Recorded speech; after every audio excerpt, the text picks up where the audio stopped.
Hey guys, welcome back to another video. Well, this is going to be kind of a miscellaneous video. I want to take that cover off that motor up there on here on the corn dryer, and I also need to do a little bit of work on the bean head for the R72, so figure I'd just go ahead and grab my camera and bring you along for the ride. Let's get climbing.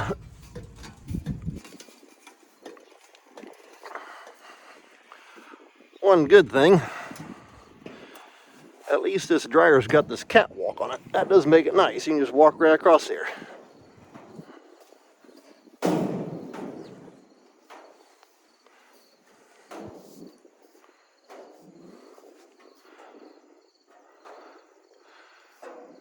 Okay, like I say, we got that tarp up there. Always they can cover that motor up because it sits on a pretty steep angle, and what it does, it just keeps water from wanting to get up there and on that bearing. So I'm gonna get my pocket knife dug out here, and we'll get this start getting the string cut off. Of course, this dryer's got a ladder here on the back of it also, so that does come in handy. Now it's not too bad taking all this off. You just got, when I put it on last fall, come to think of it, I took and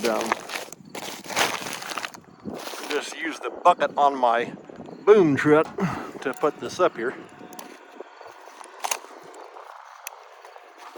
And we'll get this cut off, and it'll let me be able to take and test run this auger, because with this on here, I've not been able to kick the auger in gear, but it should run be all right.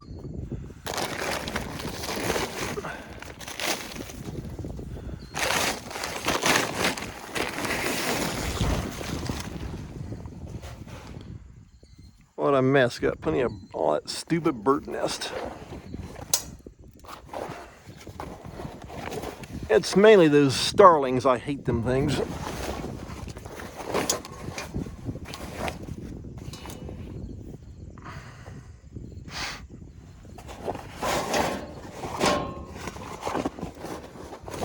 Like I say,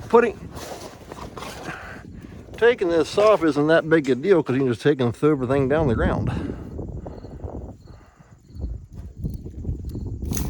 But when I go to put it back on, though, I just use my boom truck with the bucket on the end. That works pretty good. Okay, that's got him opened up.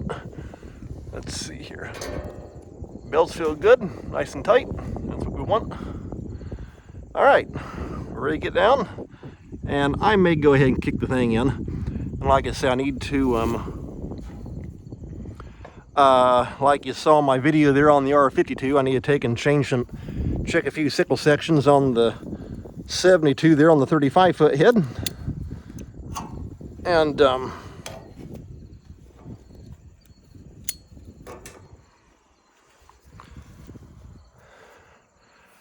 that's why I figured, well, I'll just do a little miscellaneous video and just kind of bring you all along for the ride.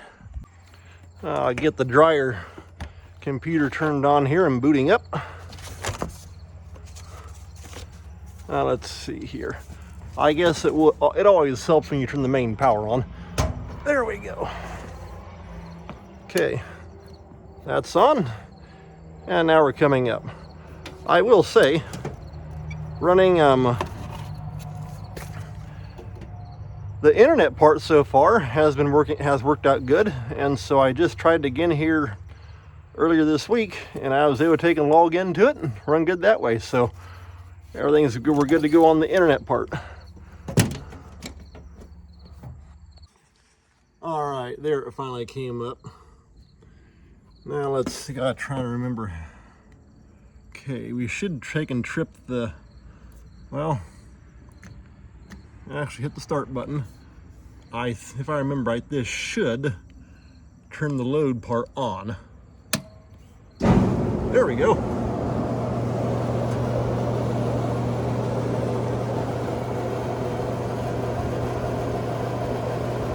For some reason the dryer kicked in, but the upright's not turning on.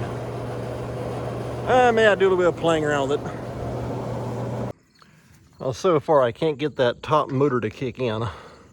Let's take and come on. That's a manual override. Because otherwise you gotta shut the power off to be able to open up the door. Well, I don't want to do that unless I can help it. Okay, there we go. Just wanted to see if anything up here might have been tripped. Oh.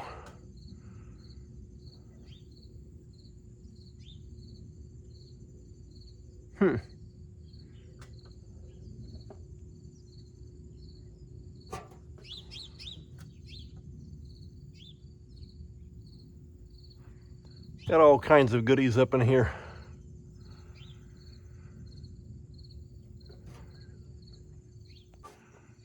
Okay.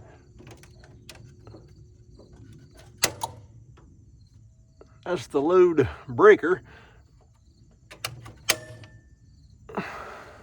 We're on there.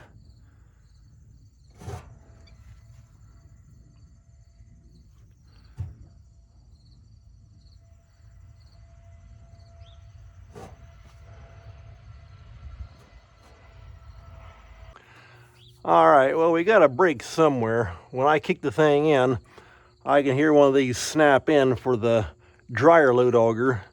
And then just a few seconds after that, I hear another snap that should be kicking on the upright auger coming out of the wet bin. However, it is not coming up. And so, must have a break somewhere. I had to get a hold of that company and find out if they can give us any more information. But, yeah, if I can't get it going, I'll catch with them. If otherwise, I may go ahead and get to work on that bean head and show you a little bit on that. All right, well, I've been poking around here on this dryer, and right here are your two big breakers that snap in. This one here, the smaller one, that one snaps in when the dryer load auger on top of the dryer kicks in. This one right here, in fact, now you can kind of see it right through that little glass. I could see that pull in. You could hear it and everything, but it would pull in. However, as I showed you, the upright auger was not coming on. So you're looking around back here, and it says load auxiliary right up through there. And I happen to notice this breaker looks like that's a 90 amp. Huh.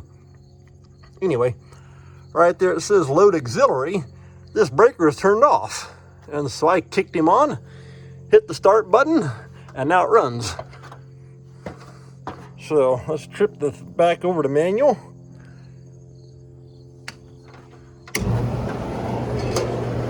There's the dryer. There's the upright.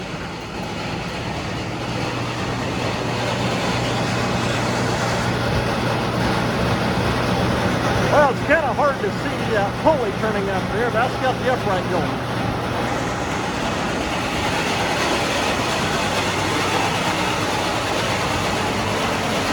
Yeah, there it is.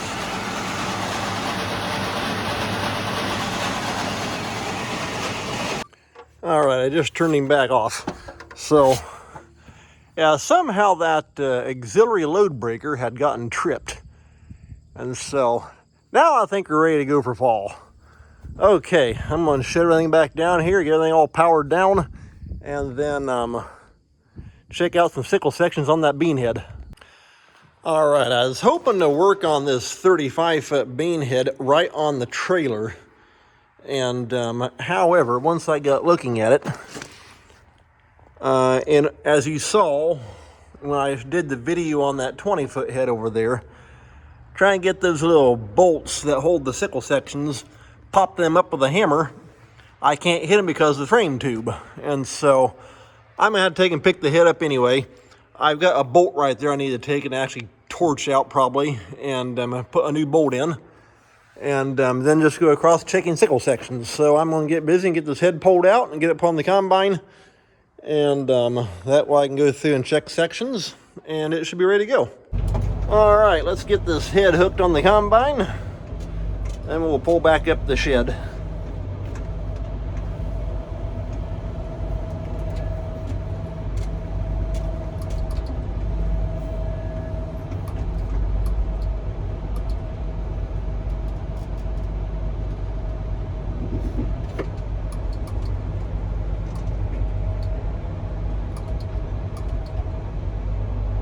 All right. Well, that's got it.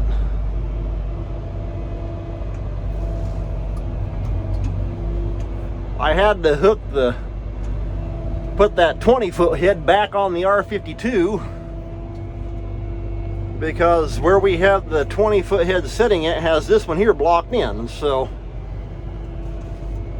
not too big a deal though. I'm pull back up here the door. The only thing I am going to hook up, I'm going to hook up the single point piece. That way I can actually take and raise the reel up out of my way to work on the sickles.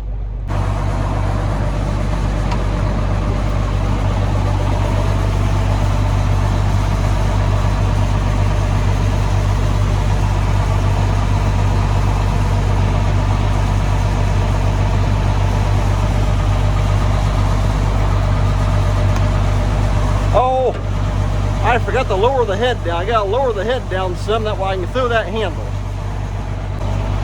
Okay, I lowered the head down a little bit. There we go. Now I can take and raise the reel up and then work on the sickle. Okay, there I got the reel going up in the air.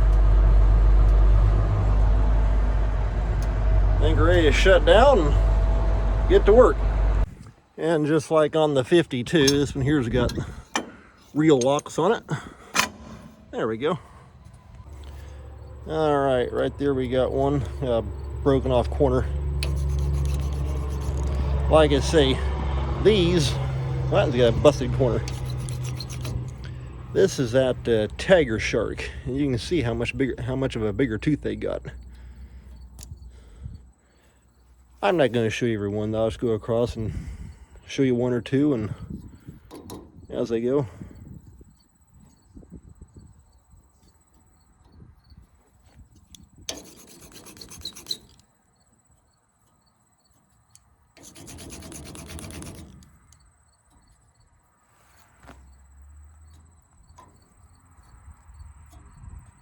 All right, I'm getting ready to get started here. I've got 11 sickle sections across here that I need to replace. And so I may show you the first one and bring you back in and show you doing the last section down there. Like I say, once you see one or two, you've seen them all. And then right here, I've got to put a new bolt in that. That's watered out. It's a carriage bolt. But I don't think even a new carriage bolt's going to work on that. It's kind of watered the hole. But that's what holds this skid pan on. But I'll work on that after I get done with the sections. Alright, I just got these two sections changed.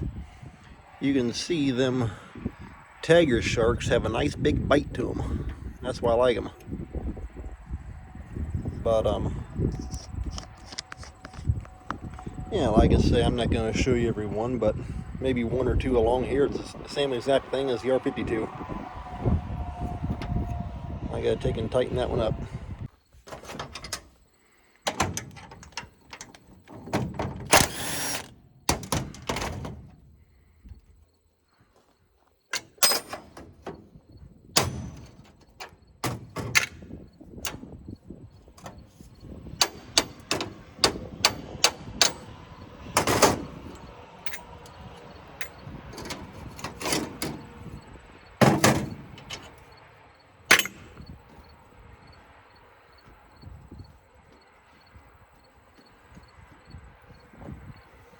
Yeah, you can see a little bit of that one's got a chunk out of it, and this one right here is getting almost about ready to break off right there.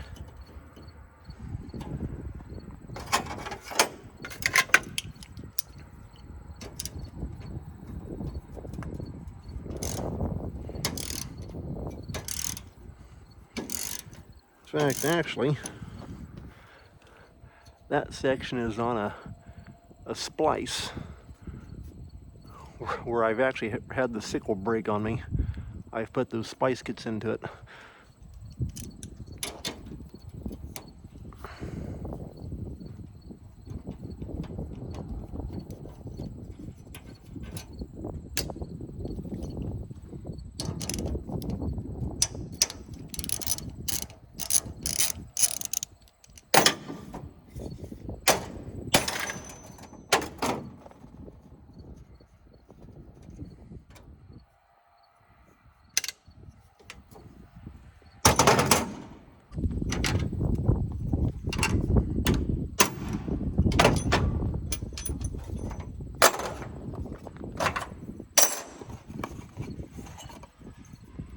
Oh yeah, there's the name of those. Herschel Adams, there's your part number. Tiger Shark.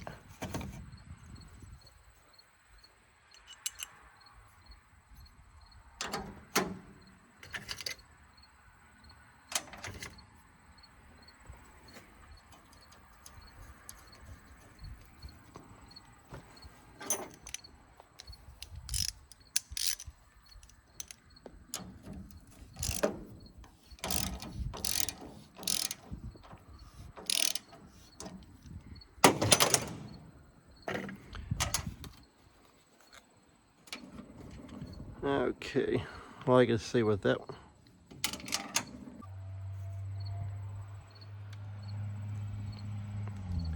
Since this bolt here is going into that splice bar, I'm going to take and put a little bit of blue Loctite onto it. That little, not quite lining up.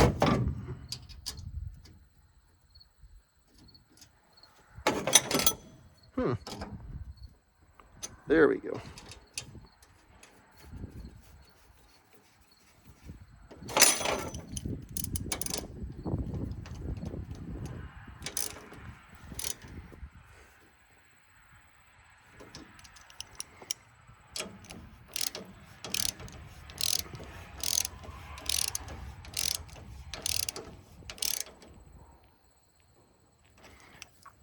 Okay, that's got that one. I gotta change this one, and now I'll put the guard back on. Okay, this here is the last section.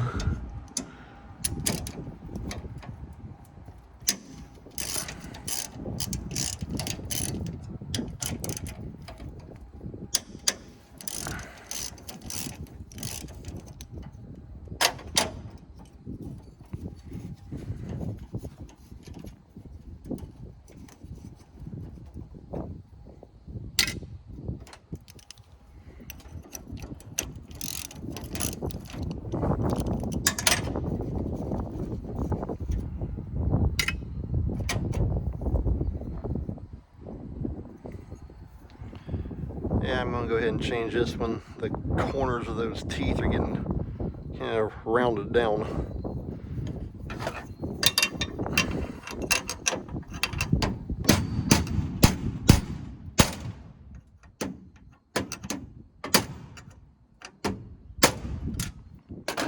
There we go.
Okay, let's get the guard on.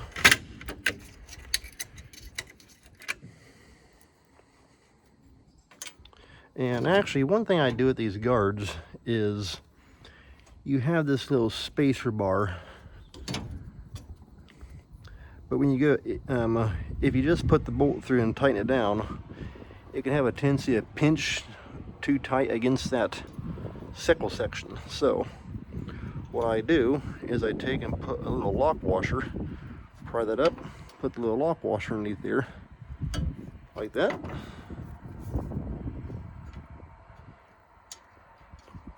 And that keeps it from pinching down too tight.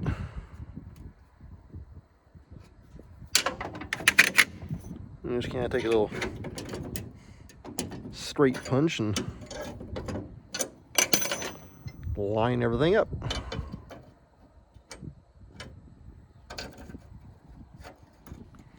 And of course this one here has a roller on it. Put the roller through. There we go.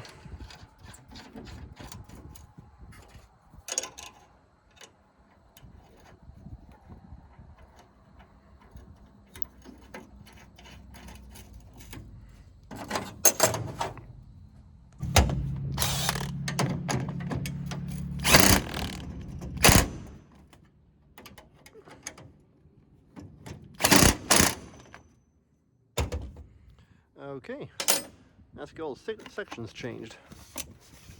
That need change for now.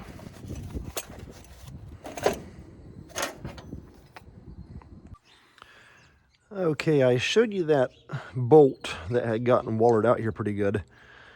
I took the torch and cut that bolt out, and as you can see, it's wallered that hole out pretty good. And so a carriage bolt is not going to work in that.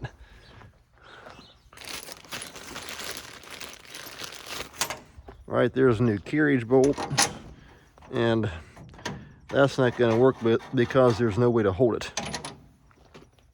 So I'm going to have to do a little something different. However, I did find a bolt that had come loose a little bit, and so that carriage bolt should work right there. Well, once I can get the bolt hole lined up, maybe I can wiggle that skid pan.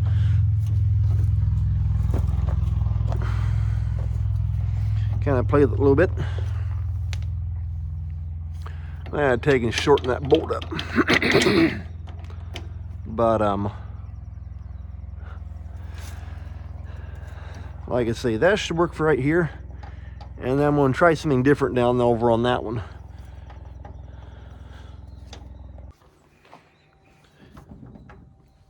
Kind of had to play with it to get that bolt hole to line up, but I think once I tighten him down, he'll begin to pull in.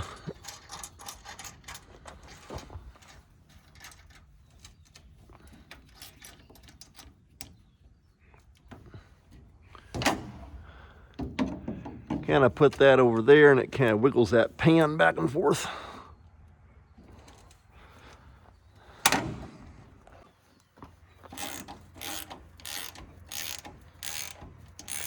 Okay, that's working.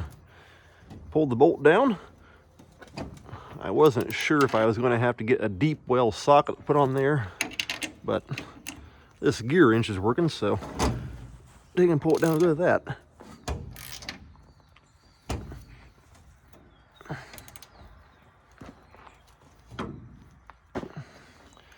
Okay, well, that's got that pan tightened up, and I didn't get that plastic too hot. You can see it kind of milled that edge just a little bit, but not bad. So I'll take a hacksaw and chop that piece there off. That way it won't stick down very far, and it can't catch and grab anything. That's got that one fixed up. Now I've got to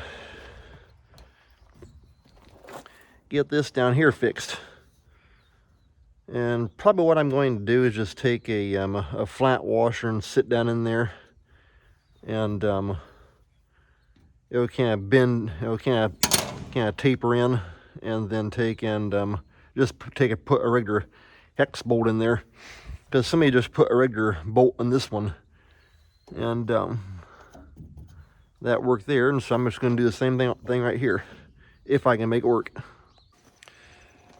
Okay, I found a 1/2-inch bolt. So I just took a flat washer, set on top there. And now I'm going to try. Well, you know what? I've got a lock nut. I probably don't need a lock washer. Let's see if we can go up here from the bottom. I might be able to make that work. If anything, it would actually help if that washer was bent. It'd kind of form in there a little bit better. Let's see if... Let's just give it a try and see what happens here. Okay, well, it's kind of pulling that together.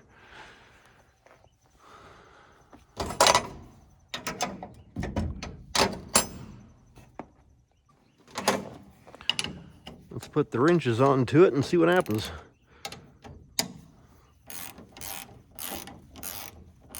Like I say, if it kind of bends and forms those washers to fit, that would actually be better.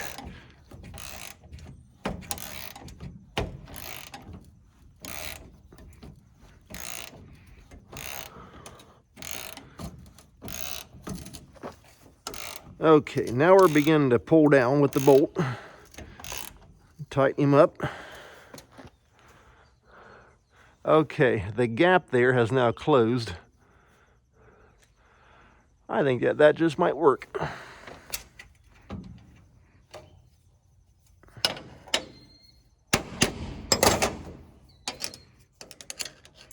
Bolt's a little crooked.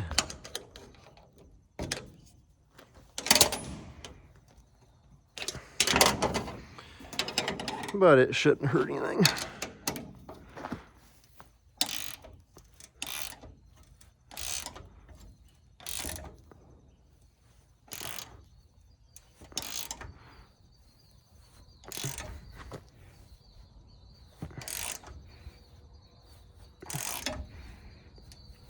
Okay.